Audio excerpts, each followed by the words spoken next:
Bismillahirrahmanirrahim. Assalamualaikum warahmatullahi wabarakatuh. Alhamdulillah nahmaduhu wa nasta'inuhu wa nastaghfiruh wa na'udzu billahi min syururi anfusina wa min sayyiati a'malina.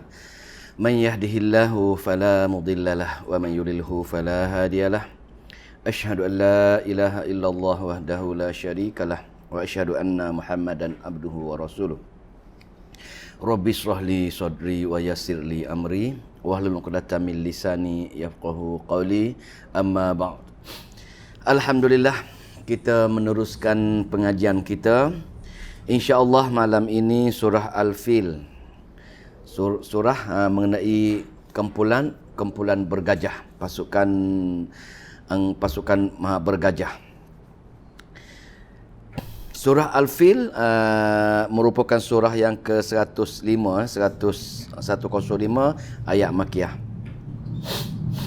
Kita baca sikit ya. Saya baca secara ringkaslah.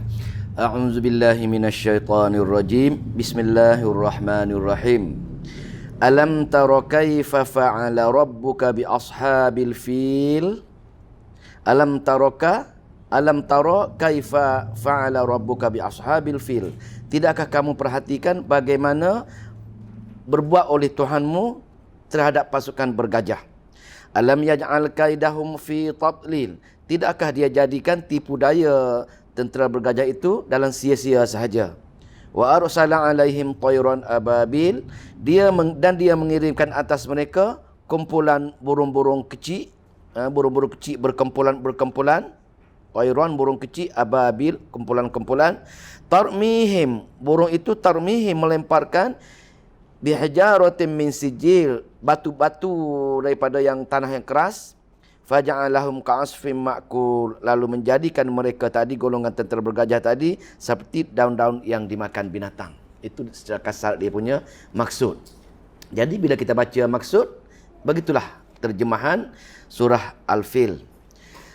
Tuan-tuan, puan-puan yang dimuliakan Allah. Jadi tujuan kita bertadabbur ini ialah bukan setakat kita memahami terjemahan dia, tapi yang lebih penting lagi ialah kita nak mengambil pengajaran. Nak mengambil pengajaran daripada ayat-ayat Allah Subhanahu Wa Taala supaya kita boleh beramal dengan ayat-ayat tersebut. Itu tujuan kita bertalaki ataupun bertadabbur. Jadi bila kita baca, kita faham, tapi kalau kita tidak memahami, mengambil pengajaran, maka kita tak mampu nak beramal dengan ayat-ayat tersebut. InsyaAllah kita baru ni kita dah belajar surah Al-As, lepas tu Al-Humazah. Itu merupakan yang kita dah belajar. Dan di antara pengajaran-pengajaran yang kita boleh ambil daripada surah Al-As baru ni ialah di mana kita tengok pengajaran dia. Al-As iaitu kita telah diperintahkan oleh Allah nak pergi ke syurga dia. Kita kena ada 4 ciri-ciri, iaitu berusaha mengukuhkan iman kita. Lepas tu beramal dengan amalan-amalan sunnah seperti amal Nabi dan para sahabat. Dan yang ketiga ialah bagaimana kita untuk mentadbirkan ayat-ayat Allah secara berterusan. 3. Dan yang keempat, berterusan walaupun menghadapi tentangan hebat daripada masyarakat, daripada tomahan-tomahan masyarakat, maka kita jangan putus asa. Kita tetap meneruskan istiqamah dalam menyampaikan wahyu hingga akhir hayat kita. 4 faktor inilah baru kita meyakini adanya hari akhirat, baru kita boleh pergi menemui Allah dengan tanpa rasa takut dan duka cita lagi. 4 perkara. Jadi selepas surah Al-As, iaitu bagaimana cara nak pergi ke syurga, maka kalau kita tak buat 4 perkara ni, kita tak ada ikhtiar nak capai 3 perkara tersebut. Kita belajar baru ni surah Al-Humazah, bagaimana golongan-golongan yang malas untuk membuat 4 perkara ini, maka manusia leka, manusia mengejar dunia. Bila manusia mengejar dunia, segala tindak tanduk manusia itu ke arah nak cari dunia saja, dipenuhi dengan humazah dan lumazah. Dipenuhi dengan mengumpat, mencela perkara-perkara tersebut, dan hati kita nak ke arah dunia. Maka Al-Humazah, Allah nak ceritakan, ibrah yang kita boleh ambil ialah Allah nak ancam hati-hati yang nak dunia tadi. Maka bagaimana cara Allah ancam? Allah ancam dengan ugu, nak bakar manusia di neraka jahanam dengan membakar hati-hati tadi. Bukan setakat bakar body kita, bakar tangan, bakar kaki, sehingga hati pun Allah hukum nak bakar. Begitu ngerinya ancaman akhirat. Jadi itu ancaman akhirat. Kepada siapa? Kepada orang yang tak buat 4 perkara dalam surah Al-Asr tadi. Maka Allah ancam akhirat. Jadi malam ini kita nak mengambil pengajaran yang kita nak baca surah Al-Fil ialah Allah ancam atas dunia lagi. Golongan-golongan ataupun mereka yang menyintai dunia, tidak menyintai akhirat, maka Allah kata bukan setakat akhirat saja Allah akan ancam, seperti mana surah Al-Humazah tadi, atas dunia lagi Allah akan mengancam dia. Jadi ayat yang kita nak baca malam ini, ibrah ataupun tujuan kita mengaji surah Al-Fil ialah iaitu golongan-golongan yang mementingkan dunia, meninggalkan akhirat. Bila bertembung antara kepentingan akhirat dengan dunia, dia gadai dunia. Dia gadai akhirat. Dia meninggalkan akhirat demi untuk mencapai dunia. Maka golongan-golongan ini Allah akan ancam dia atas dunia lagi. Allah telah ancam. Jadi kita belajar ini, ayat dipanggil ayat takhwif duniawi. Ayat-ayat ancaman duniawi terhadap mereka yang tidak berikhtiar untuk pergi ke hari akhirat. Mereka leka dengan dunia, dan bila mereka tinggalkan ikhtiar untuk pergi hari akhirat, Allah ancam ada kemungkinan atas dunia lagi Allah akan hukum golongan-golongan ini. Barulah kita boleh belajar surah Al-Fil. Al-Fil, a'udzubillahi minasyaitonirrajim. Sebelum kita baca ni, saya nak bagi dulu dia punya mukaddimah dia. Al-Fil ini dia kena ada mukaddimah baru kita boleh faham sejarah turunnya ayat Al-Fil. Al-Fil ini ialah mengenai pasukan bergajah, tentera bergajah. Iaitu kisahnya di mana sebelum Nabi Muhammad sallallahu alaihi wasallam dilahirkan, iaitu riwayat mengatakan, tafsir mengatakan 50 hari sebelum Nabi lahir. Maka Nabi dah dikandungi oleh mak dia selama 2 bulan lebih lah. 2 bulan 10 hari sebelum dia lahir. Penghujung lah, mungkin 7 bulan ketika itu dalam perut mak dia. Maka ketika itu tentera bergajah telah menyerang, nak musnahkan Baitullah. Kenapa mereka nak, siapa yang serang? Kenapa mereka serang? Sebenarnya yang menyerang dia itu ialah pemimpin daripada negara Yaman. Di zaman dahulu satu kerajaan besar, iaitu kerajaan Nasara, yakni kerajaan Habsyah. Habsyah ini dia telah menyerang Yaman dan dia menjadikan pusat pemerintahan, salah satu pusat pemerintahan dia di Yaman. Yaman ini dengan Mekah lebih kurang tak sampai 2000 km lah kot. Dia mungkin tahu kot, lebih kurang 1400-1500 km daripada Yaman ke Mekah. Jarak dia tu. Yaman ke Mekah lebih kurang tak sampai 2000 km. Maka ketika itu di Yaman ada satu gubernur, nama dia Abrahah. Abrahah nama dia, ketua yang wakil kerajaan Habsyah, iaitu kerajaan Kristian ataupun Nasara yang merentah Habsyah itu. Dia tinggal di Yaman, nama dia Abrahah, ketua tentera dia. Maka Abrahah ini nak tunjuk kepada Raja Habsyah, Najasyi ini, yang dia ini hebat. Cara mana? Dia nak memajukan Yaman. Nak tunjuk kepada Raja Habsyah yang dia seorang tokoh yang hebat, dia boleh menaikkan ekonomi Yaman. Jadi cara mana? Cara dia ialah membuat pembangunan di Yaman. Dan dia tanya memanda pekerja-pekerja dia, pembesar-pembesar dia, siapa boleh bagi idea bagaimana cara supaya Yaman ini menjadi pusat perniagaan? Bagaimana orang ramai boleh datang ke Yaman? Maka sahabat-sahabat dia tanya Abrahah, dia kata, kami tengok satu negara jiran kita, negara Arab, dia kata setiap tahun satu dunia datang ke Arab mengerjakan haji. Ini idea yang bagus, wahai Abrahah. Kalau kita boleh tiru bagaimana Arab ada Baitullah, kita boleh buat satu Kaabah kat situ, saya yakin kita juga akan didatangi oleh orang satu dunia, datang berkumpul di Yaman. Bila dah berkumpul di Yaman, maka ada perniagaan di Yaman. Nampak sekarang ni, dia nampak perniagaan. Dia nak memajukan Yaman. Cara mana? Dia nak panggil semua orang dunia datang berkumpul setiap tahun di Yaman. Maka dia pun, cara dia buat tiru Kaabah, dia buat Kaabah tiruan di Yaman. Dia bina yang lebih cantik, lebih besar, lebih jauh, lebih berkualiti daripada Kaabah di Mekah. Dia buatlah, dia hantar surat kepada negara-negara sekitar. Datang sekian-sekian bulan, datang tempat-tempat dia. Dia ada Kaabah pilihan selain pada Kaabah di Mekah. Tapi tak ada orang datang. Tak ada.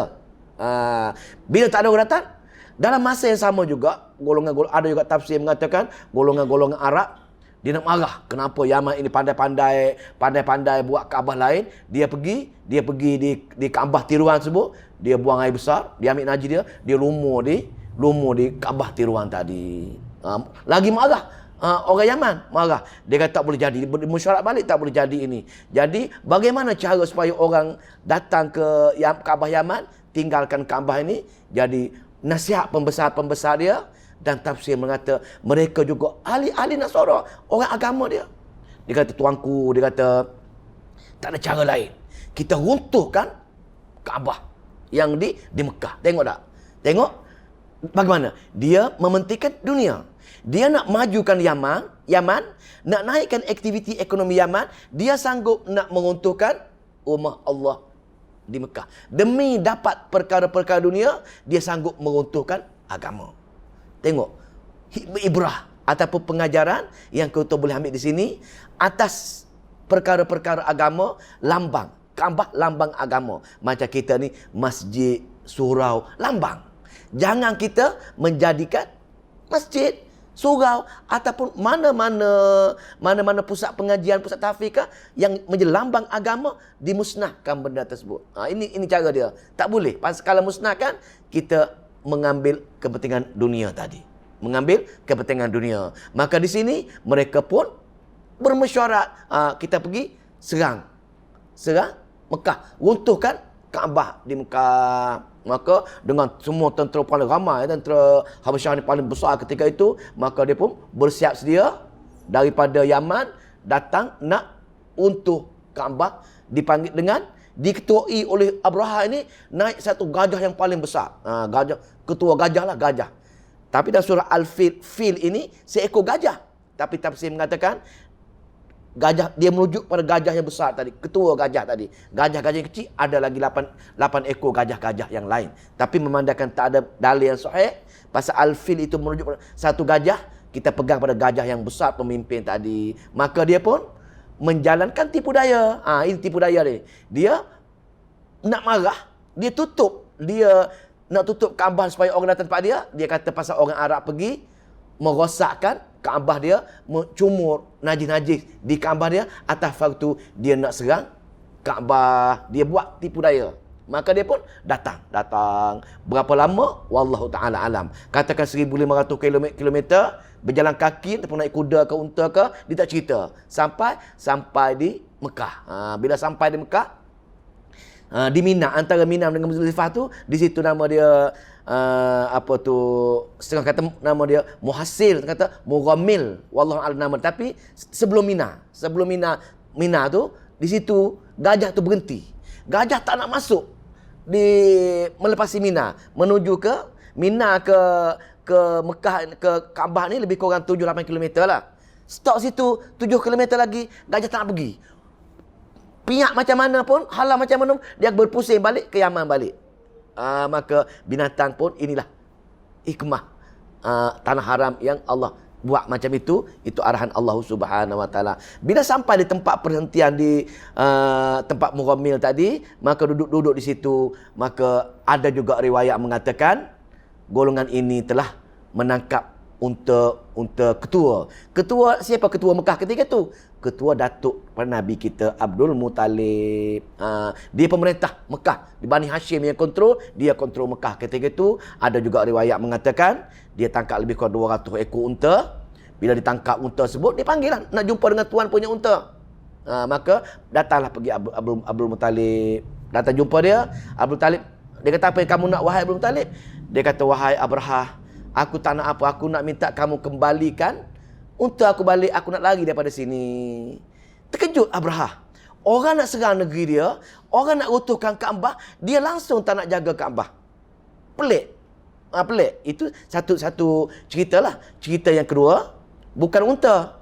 Ketika itu, bila dia datang serang, maka Abdul Muttalib dengar cerita Abraha daripada Yaman, tentera yang besar nak serang, nak runtuhkan Kaabah. Dia pun panggil saudara-saudara dia, orang Mekah semua sekali, kumpul kambing, kumpul unta, kumpul kuda. Dia nak keluar pergi naik ke bukit-bukit sekitar Mekah tersebut. Dia tengok apa jadi orang nak runtuh Kaabah tadi. Maka bila sampai nak keluar tadi, jumpa dengan tentera Abraha. Abraha kata, kamu nak pergi mana Abdul Muttalib? Kami nak pergi ke bukit-bukit nak selamatkan unta, kuda, kambing kami. Lagi terkejut Abraha, dia kata, kamu tak nak jaga ke Kaabah yang menjadi tumpuan orang ini? Apa kata dia? Tengok jawapan Abdul Muttalib. Dia kata, aku hanya pemilik unta, pemilik kuda, pemilik kambing. Tapi Kaabah itu Allah pemiliknya. Nampak tak? Dia yakin dengan Allah. Orang musyrikin Mekah, dia percaya dengan Allah. Cuma dia tak percayanya ialah, bukan dia percaya, dia yang jadi syiriknya ialah dia meletakkan ilah-ilah yang lain selain daripada Allah untuk penjaga benda tersebut. Dengan Allah dia percaya, tapi benda-benda kecil yang lain menjadi ilah-ilah ataupun sesembahan mereka. Maka habis cerita, maka dia pun lagi terkejut. Maka pun ketika itulah barulah terjadi kisah ini. Maka dia pun dapat barang-barang dia pun keluarlah. Maka terkejut Abraha tadi. Baru kita baca ayat dia. Kita minum air dulu. Mukadimah pun dah agak juga ni. Bismillah. Oh, kopi sedap Alhamdulillah. Kopi gantang. A'udzubillahi minasyaitonirrajim. Alam taro. Alam taro ni, tidakkah kamu melihat? Setengah kalau orang mengaji bahasa, dia kata a tu merujuk kepada tidak, lam tu merujuk kepada penafian. Dia kata sesungguhnya. Tapi kebanyakan kita belajar talaki, terjemah dipanggil tidakkah lah. Soalan tidakkah. Walaupun bahasa lain sikit. Tidakkah kamu taro ini melihat, tidakkah kamu melihat? Nak melihat macam mana Nabi kita belum lahir lagi.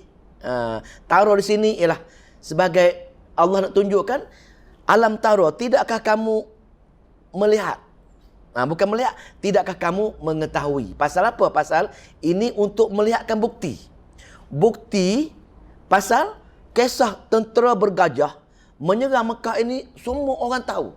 Lagipun dia bukannya lama sangat, dia cuma 50 hari sebelum Nabi dilahirkan. Jadi bila Nabi besar pun kisah-kisah tersebut masih segar yang disebarkan oleh masyarakat Arab. Macam kita sekarang inilah kisah Jepun serang Malaysia zaman dahulu, jumpa orang tua semua dengan ceritakan. Jepun datang kat mana, datang dengan apa, semua tahu. Begitu juga dengan bila Nabi umur 40, Nabi dah faham, dia tanya masyarakat tersebut, diceritakan bagaimana tentera bergajah datang nak serang Kaabah. Alam taro, tidakkah kamu melihat? Tidakkah kamu mengetahui? Pasal melihat tak sesuai. Tidakkah kamu mengetahui? Wahai Muhammad, ayat ini tanya Nabi. Wahai Muhammad, tidakkah kamu mengetahui? Mengetahui apa? Kaifa, bagaimana? Kaifa, bagaimana? Allah tak tanya, benda-benda ni tak tanya bagaimana, bila, apa, bagaimana. Kenapa dia tanya bagaimana? Tengok, inilah Quran. Quran ini disuruh kita memikirkan. Bila kita bagaimana, kita fikirkan bagaimana cara dia. Kalau tanya berapa ekor gajah, berapa ekor burung, kita tak payah fikir pun. Dengar, tapi Allah nak kita memikirkan. Patut ayat Al-Quran, dia banyak soalan-soalan bentuk kaifa, bagaimana. Bagaimana penciptaan langit, bagaimana penciptaan bumi, bagaimana penciptaan hujan, bagaimana. Pasal apa? Allah nak tunjuk hebatnya dia. Allah nak zahirkan hebat Allah buat benda ni yang orang lain tak mampu. Pasal disuruh kita fikirkan sempurnanya Allah, hebatnya Allah. Maka sebab tu ayat bagaimana. Alam tara kaifa, bagaimana apa? Fa'ala rabbuka, telah melakukan rabbuka oleh Tuhan kamu. Rabbuka ni Tuhan, Rabbi, Tuhan penjaga. Bi ashabil fil, terhadap pasukan bergajah tadi. Wahai Muhammad, tidakkah kamu mengetahui bagaimana Rabb kamu telah melakukan kepada tentera bergajah tadi. Allah guna Rabb.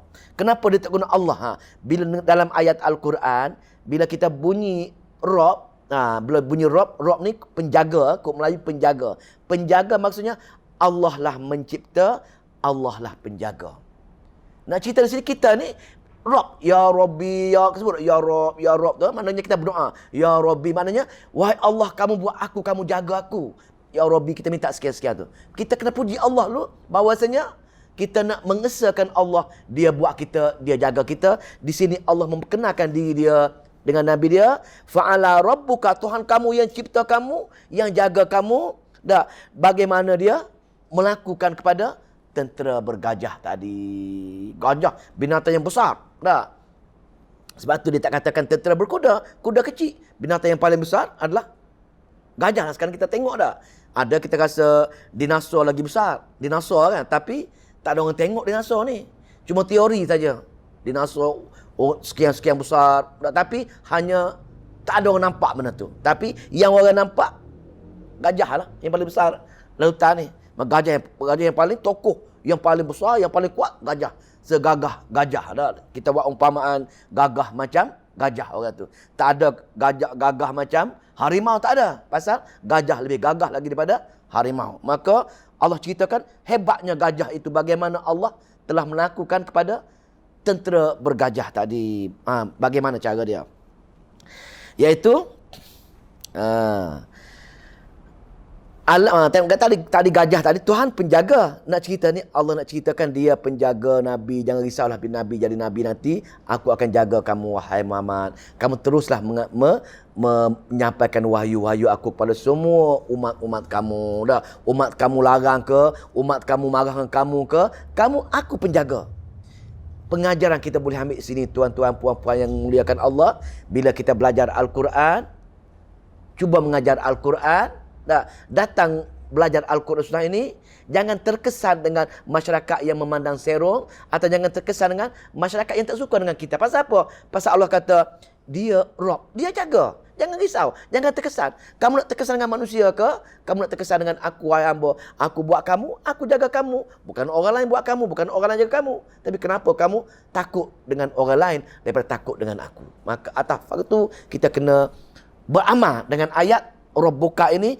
Allah jaga kita, Allah pelihara kita. Bagaimana cara dia? Alam yaj'al, tidakkah dia, siapa dia? Tidakkah Allah? Tidakkah Allah kaidahum, tipu daya mereka tadi, fi tatlil, menyia-nyiakan tipu daya tentera Abraha tadi. Allah ni ceritalah. Dia kata sehebat gajah pun, sekuat gajah pun, sekuat tentera bergajah, tentera Habsyah yang paling ramai ini pun datang sini, tapi aku penjaga sebenarnya. Aku penjaga, aku pemelihara, jangan takut. Segala segala tipu daya Abraha, segala perancangan tentera yang hebat macam mana pun, aku yang jaga. Aku akan menyia-nyiakan segala tipu daya mereka tadi. Berbalik pada kita balik. Bila kita nak jaga lambang syariat, yakni macam EQS, jaga EQS ke, nak jaga pusat tahfiz kita ke, nak jaga masjid yang kita pegang jawatan ke, maka atas waktu kita kena jaga betul-betul keikhlasan hati kita. Jangan ada perasaan kita nak kepentingan dunia ketika itu. Pasal apa? Pasal bila kita nak kepentingan dunia, di sini Allah akan hukum dia. Kalau tak hukum dunia, dihukum di hari akhirat, seperti mana surah Al-Humazah. Kalau hukum dunia, seperti mana surah Al-Fil. Dua-dua kemungkinan Allah boleh hukum. Allah Al-Aziz. Dia boleh hukum sekarang ini, ataupun dia boleh hukum bila kita mati menemui dia nanti. Jadi itu mana keikhlasan kita kena jaga. Mana-mana lambang syariah, mana-mana saja, surau ke, pusat tahfiz ke, ataupun kita mengaji ke sebagai lambang dia, maka Allah akan jaga benda tersebut. Allah cerita hebat macam mana orang marah tadi pun, dia kata dia akan menyia-nyiakan tipu daya tadi. Bagaimana? Allah boleh wujudkan gajah lain lawan gajah tersebut.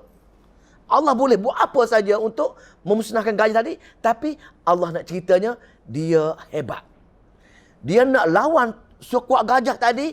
Allah kata, dia akan buat benda yang jauh lebih lemah daripada gajah tadi. Cara mana? Tengok ini hebatnya Allah, kudrat Allah Subhanahu wa taala. Bagaimana? Wa arsala alaihim, wa arsala, dan dia Allah apa? Mengirimkan apa? Alaihim, kepada tentera-tentera bergajah tadi dikirimkan apa? Tayran ababil, tayran burung kecil, tayran ababil, kumpulan-kumpulan. Maka Allah mengirim kumpulan burung-burung kecil. Kenapa Allah tak kirimkan burung geruda bagi contohnya terus berlawan gajah? Allah boleh buat. Tapi Allah nak tunjukkan dia setakat gajah Abraha, burung kecil saja boleh musnahkan kehebatan gajah tersebut. Nak cerita macam ni, hebat mana manusia, kuat mana manusia. Tak? Sekiranya dia bercanggah berlawanan dengan Allah Subhanahu wa taala, Allah boleh musnahkan dia bila-bila masa saja. Jadi wahai hamba, takut dengan Allah. Minta dengan Allah. Ada hajat, minta dengan Allah.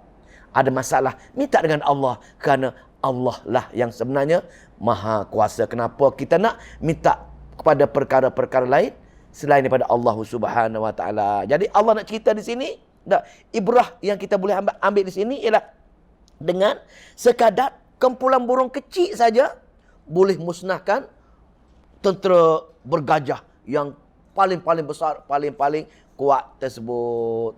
Cara dia burung yang kecil saja. Ada orang tanya juga, kenapa tak seekor burung?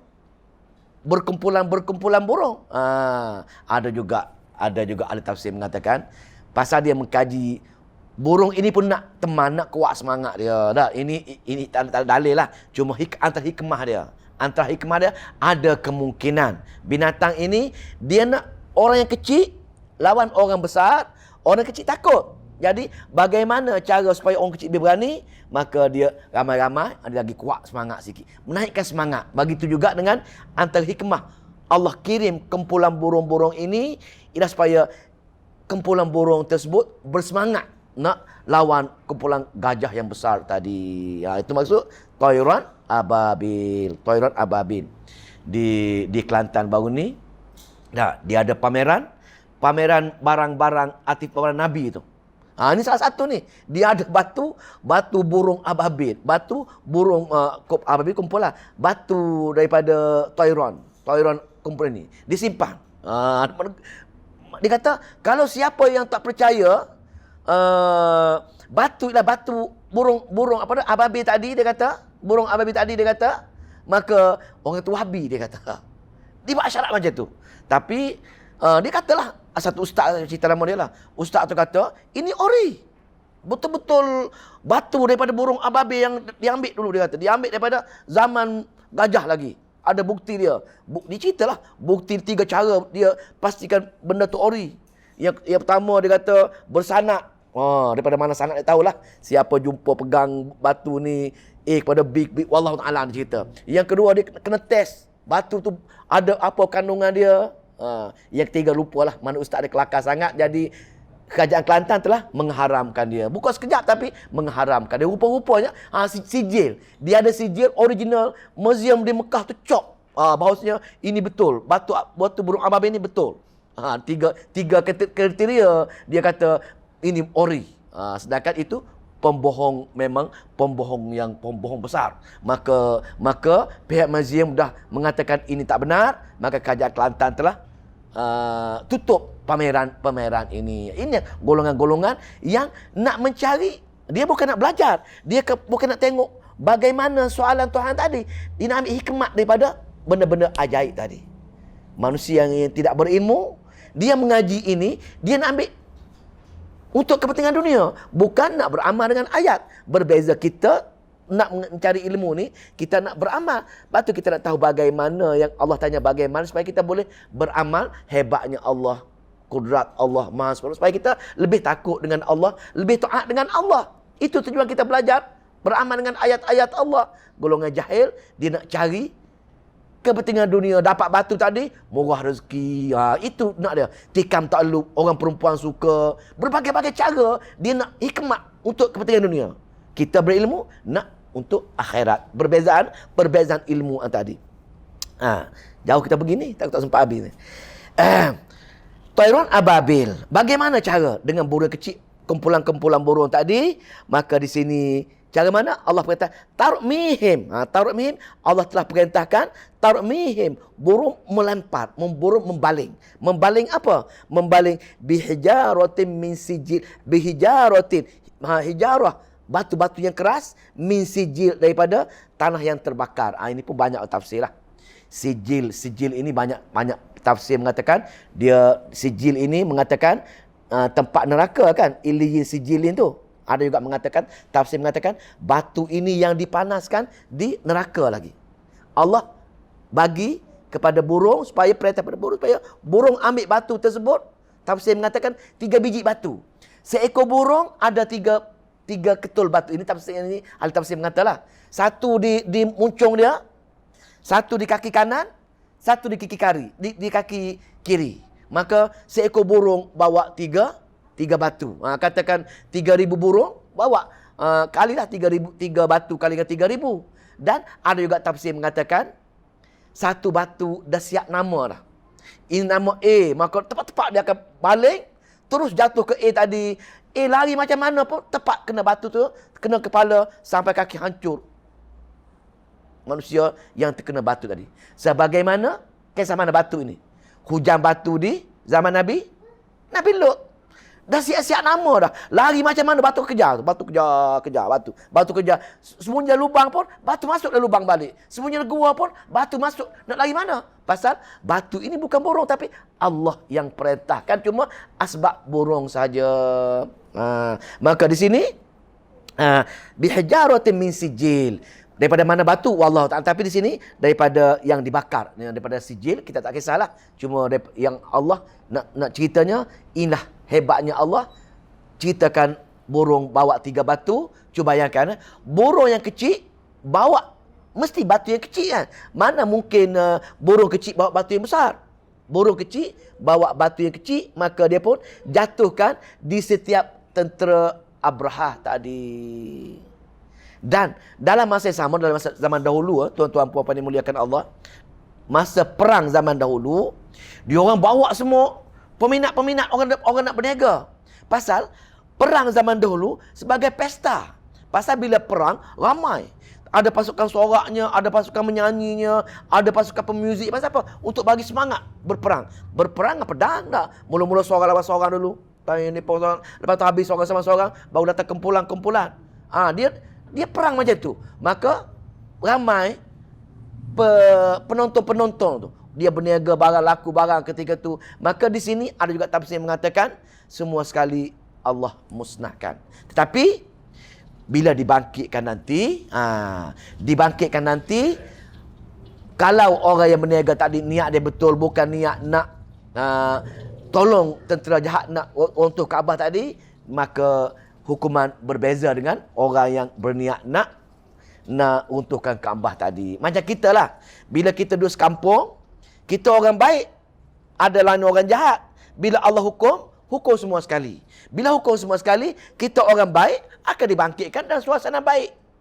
Dan suasana kita tak ada dosa. Pasal memana kita duduk sekampung dengan orang jahat tadi, kita pun dihukum juga, tapi dibangkitkan dalam keadaan orang yang baik. Wallahu ta'ala alam. Maka burung tadi sampai batu-batu dia. Bila burung tadi bawa batu-batu tadi, dia letak atas setiap orang tadi. Riwayat mengatakan bila terkena, ada mengatakan berbagai-bagai tafsir lah. Ada Israiliyat, ada bukan Israiliyat. Bila terkena saja batu tu, maka hancur. Bagaimana hancur? Allah buat umpama hancur dia. Faja'alahum, lalu dia menjadikan. Faja'alahum, lalu Allah menjadikan apa? Ka'asfin, tempat yang kena batu tadi, seperti mana? Ka'asfin, seperti mana daun makul, daun yang dimakan. Dimakan sini, dimakan ulat, bukan ulat, dimakan binatang lah. Dulu kita belajar dulu surah apa tu Al-Humazah, seperti mana daun hancur lebur tu. Begitulah. Maka di sini nak cerita di sininya, umpama siapa yang terkena batu itu hancur, buruk macam itulah. Kita tengok satu jenis ulat, satu jenis ulat macam pokok bunga. Kalau kita perhati ulat apa panggil ulat belencah lah. Ulat belencah ini, ulat ni ganas tu. Satu pokok tu satu malam saja habis. Dia masuk dimakan semua, dia boleh makan tu. Ulat hijau tu. Itulah seumpamanya itulah, maknanya terkena batu saja hancur. Terkena oleh burung yang kecil tadi, terkena gajah hancur, terkena manusia hancur. Betapa powernya, betapa hebatnya hukuman bila Allah telah perintahkan, seorang pun tak boleh melawan perintah Allah Subhanahu wa taala. Maka lalu faja'alahum ka'asfin ma'kul, maka dia menjadikan mereka seperti mana daun yang dimakan oleh binatang. Tak kiralah ulat ke, dimakan beruang ke, jadi nak cerita hancur. Kalau binatang makan daun, dah makan, lumak, dia puak jatuh lagi, pijak lagi, hancur lebur. Begitulah suasana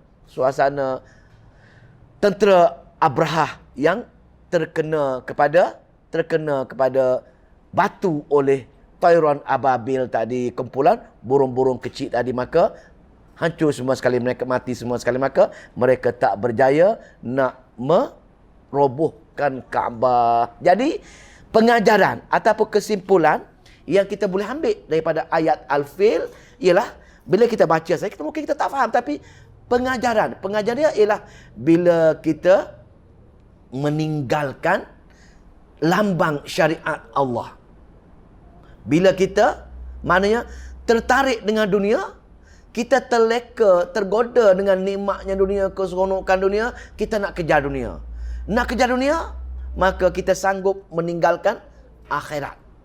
Jadi bila kita di sini menjual akhirat, maknanya sanggup meruntuhkan rumah Allah demi untuk memajukan perniagaan dunia.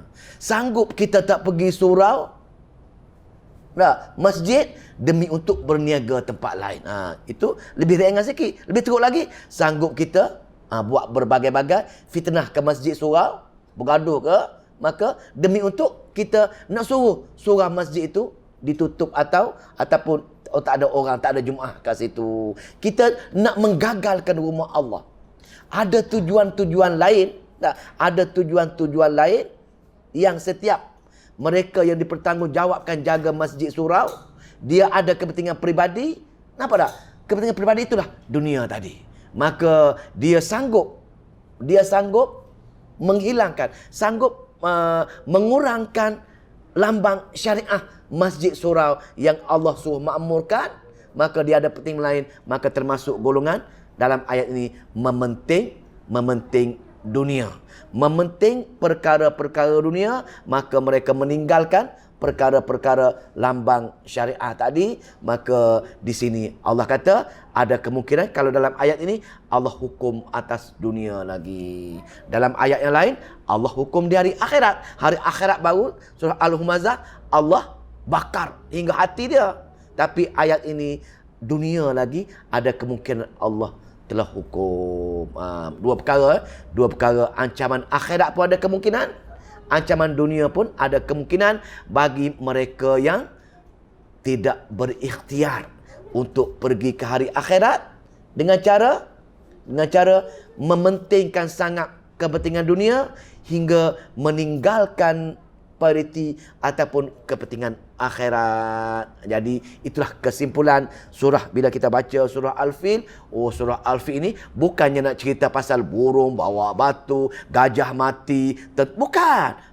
Dia ceritanya orang yang penting dunia akan dibalas masa atas dunia lagi. Bila kita baca ayat macam ni, baru masuk perasaan kita, rupanya aku tak boleh meninggalkan arahan Allah, mengurangkan kepentingan hari akhirat, pasal Allah akan hukum.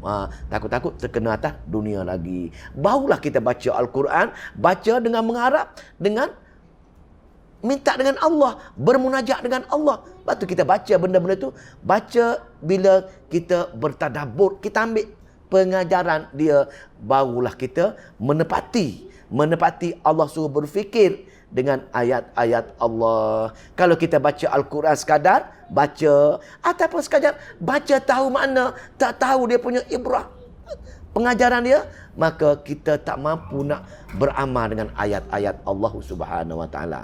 Seperti mana kita baca belajar surah Al-As, betul tak? Penting sangat surah Al-As. Golongan-golongan yang paling rugi. Pasal apa rugi? Pasal Allah akan masuk neraka Jahanam, kecuali hari-hari dia pastikan akidah dia benar. Hari-hari dia pastikan amalan dia benar. Yang ni akidah tidak syirik, amalan tidak bid'ah. Yang ketiga, hari-hari dia menyebar ayat-ayat Allah.